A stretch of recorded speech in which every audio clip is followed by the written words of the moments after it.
என் அன்பு குழந்தையே, உன் வீடு தேடி உன்னுடைய அப்பா நான் வந்து விட்டேன். இனி நீ ஜெயித்துக் கொண்டே இருக்கப் போகின்றாய். தடைகளை தகர்த்தெறிந்து உனக்கான எல்லா விஷயங்களிலும் வெற்றி பெற்றுக் கொண்டே இருக்கப் போகின்றாய். உனக்கானதை நீ எதிர்பார்த்தவாறு தருவதற்காகத்தான் உன்னை தேடி இப்பொழுது வந்திருக்கின்றேன் என்றல்லமே. உன்னுடைய தந்தை ஆசையோடு தருவதை தட்டிவிடாமல் சந்தோஷமாகவும் மகிழ்வோடும் பெற்றுக்கொள். உன்னோடு நான் எப்போதும் இருக்கும்போது நீ எதற்காக கலங்க வேண்டும்? உனக்கு வேண்டியதையெல்லாம் இனி நானே செய்து கொடுக்கப் போகின்றேன். உன் கண்களில் இமையாக இருந்து நான் உன்னை பாதுகாக்கப் போகின்றேன் என் செல்லமே. உனக்கு வழித்துணையாக எப்போதும் நான் இருக்கும்போது நீ ஏன் கண்டதை நினைத்து கவலைப்பட வேண்டும்? நல்லது நடக்கும் என்று நம்பி காத்திரு. நீ செய்யும் பணியிலும் உன்னுடைய வாழ்க்கையிலும் எவ்வளவு தடங்கல்கள் இருந்தாலும் சரி, உன்னுடைய கடின உழைப்பிற்கான பலன் உனக்கு கிடைக்காமல் போகாது என் செல்லமே. உனக்கான அங்கீகாரமும் ஊதியமும் உயர்ந்த அளவிற்கு உனக்கு கிடைக்கத்தான் போகின்றது. மனம் தளராமல் இரு. நீ எதிர்பார்த்தபடியே உனக்கான எல்லா விஷயங்களிலும் நான் வெற்றியையும் முன்னேற்றத்தையும் கொடுக்கப் போகின்றேன். இருளில் ஏதாவது ஒரு பொருளை எடுக்க வேண்டுமென்றால் ஒளி தேவையல்லவா? அதே போல இப்போது உன்னுடைய வாழ்க்கையில் இருக்கும் இந்த இக்கட்டான சூழ்நிலையிலும் நீ எளிதாக வெற்றி பெறுவதற்காக வழிகாட்டுவதற்காகவே உன்னுடைய பெருமாள் உன் வீடு தேடி வந்துள்ளேன். இனி உன்னுடைய வாழ்க்கை முழுவதிலும் நீ ஜெயம் பெற்று வாழப்போகின்றாய். நீ நினைத்ததெல்லாம் நல்லபடியாக நடக்க வேண்டும் என்று நினைத்தால் நல்ல எண்ணங்களை மட்டுமே விதைக்க கற்றுக்கொள்ளேன் செல்லமே. வெற்றிகரமான வாழ்க்கையை விட மனநிறைவான வாழ்க்கைதான் சிறந்தது என்பதை புரிந்து கொள். ஏனென்றால் நீ பெறக்கூடிய வெற்றி என்பது மற்றவர்களால் நிர்ணயிக்கப்படுகின்றது. ஆனால் மனநிறைவு என்பது உனக்குள் இருந்து உன்னால் தானே முடிவு செய்யப்படுகின்றது. எல்லா விஷயங்களையும் மனநிறைவோடு நீ ஏற்றுக்கொண்டால் உனக்கான வெற்றி எந்த இடத்தில் வேண்டுமானாலும் மிக சுலபமாக உனக்கு கிடைத்துவிடும். உன்னை யாரும் புரிந்து கொள்ளவில்லையே என்று நினைத்து அழாதே. உன்னை நீ புரிந்து கொண்டாலும் சரியாக அறிந்து கொண்டாலும் எந்நாளும் நீ மகிழ்ச்சியாக இருப்பாய். உன்னுடைய வாழ்க்கை சரியோ தவறோ, வாழ்கின்ற வாழ்க்கை உனக்கு என நிர்ணயிக்கப்பட்டு விட்டது. அதை உனக்கு பிடித்தபடி மனசாட்சிப்படி வாழ கற்றுக்கொள் என் தங்கமே. உனக்கான நல்ல வழி காட்டவும் உன்னுடைய பிரச்சனைகளுக்கும் குழப்பங்களுக்கும் தீர்வு சொல்லவும் இங்கு யாருமே நல்லவர்களும் இல்லை. தீமைகளை கேட்கும் அளவிற்கு நீ கெட்ட பிள்ளையும் இல்லை. உனக்கான நல்லதையும் நல் வழிகளையும் தீர்வுகளையும் காட்டுவதற்கு உன்னுடைய பெருமாள் நான் இருக்கின்றேன். ஒரு விளக்கின் ஒளியிலிருந்து 1000 விளக்குகளை எரிய வைக்கலாம் தானே? 1000 விளக்குகளை அதிலிருந்து பற்ற வைத்தாலும் கூட அந்த விளக்கின் ஒளியானது சிறிது கூட குறைந்து போகாது. அந்த விளக்கின் ஆயுளும் குறைவதில்லை. அதே போல உன்னுடைய மகிழ்ச்சியை நீ எந்த அளவிற்கு மற்றவர்களுடன் பகிர்ந்து கொள்கின்றாயோ, எல்லோருக்கும் இன்பத்தை கொடுக்கும்படியும் சந்தோஷத்தை கொடுக்கும்படியும் அன்பான ஆறுதல் வார்த்தைகளை பேசுகின்றாயோ, அந்த அளவிற்கு உன்னுடைய வாழ்க்கையும் மிகவும் மகிழ்ச்சி நிறைந்ததாக இருக்கும். நான் சொல்வது போல எல்லா இடங்களிலும் எல்லோர் முன்னிலையிலும் எப்பொழுதும் பொறுமையோடு இருப்பதென்பது மிகவும் கஷ்டம்தான். பொறுமை என்பது மிகவும் கசப்பானதுதான். ஆனால் அந்த பொறுமையின் மூலமாக கிடைக்கக்கூடிய பலன்களானது உன்னுடைய வாழ்க்கையில் மிக இனிமையானதாக இருக்கப் போகின்றது.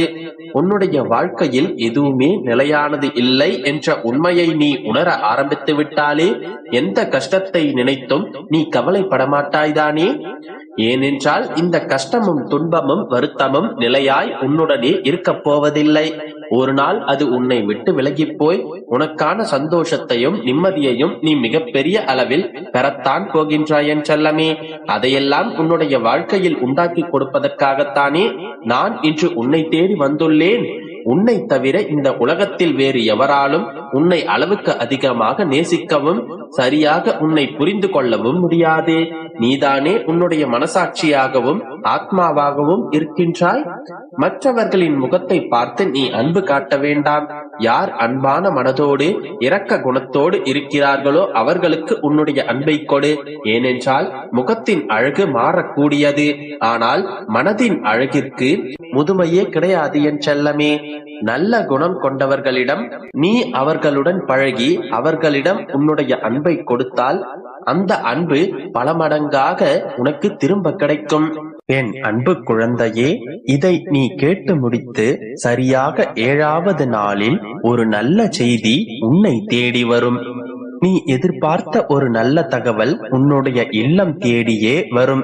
உறுதியான நம்பிக்கையோடு இறுதி வரை கேள். ஆம் தங்கமே, மாற்றங்கள் ஏற்பட போகின்றது. அதற்கு உன்னை தயார்படுத்திக் கொள். எப்போது என் மீது முழுமையான பாரங்களை சுமத்தி உண்மையான பக்தியினை செலுத்தி விட்டாயோ அப்போதே உன் மீது பேரன்பினை நான் செலுத்த ஆரம்பித்து விட்டேன். இடையில் சில குழப்பங்களால் உனக்கு என் மீது நம்பிக்கை குறைய தொடங்கியது. ஆனாலும் நான் உன்னை எந்த சூழ்நிலையிலும் கைவிட மாட்டேன். உன்னுடன் இருக்கவே நான் விருப்பப்படுகின்றேன். என்னுடைய குழந்தைகளை என் பால் இழுத்துக் கொள்வதே என்னுடைய குணாதிசயமாகும். மனதில் ஏற்பட்ட சஞ்சலங்களால் பலமுறை பாதை மாறி போக முயற்சித்த உன்னை எனது பிடியில் வைத்துக் கொண்டேன். எத்தனை பிரச்சனைகள், எத்தனை துயரங்கள், எத்தனை சண்டைகள் கடினமாக அனுபவித்து வந்தாய். ஒரு முடிவில்லாமல், கடிவாளமில்லாமல் அத்தனையும் உன்னை தொடர்ந்து கொண்டேதானே இருக்கின்றது. எப்போது முடியும், எப்போது விடியும் என்று நீயும் காத்து கொண்டேதான் இருக்கின்றாய். இதோ உன்னை சரியான பாதையில் வழிநடத்தி செல்வதற்காகவே உன் அப்பா நான் வந்திருக்கிறேன். இப்போது மட்டுமல்ல, எத்தனை ஜென்மங்கள் ஆனாலும் உன்னை நான் தொடர்ந்து வழி நடத்துவேன். இதுவரை நீ கடந்து வந்த பாதைகளை மறந்து விடு குழந்தையே. உனது எண்ணங்கள் தலையெழுத்து என அனைத்தையும் மாற்றி அமைத்து பல வருடங்கள் ஆகிவிட்டன. இதுவரை நீ செய்த பாவங்களையும் மன்னித்து புது வழியை நான் உனக்கு காட்டப் போகின்றேன். நோயற்ற உடலும் குறைவற்ற வாழ்வும் உனக்கு நான் வழங்கப் போகின்றேன்.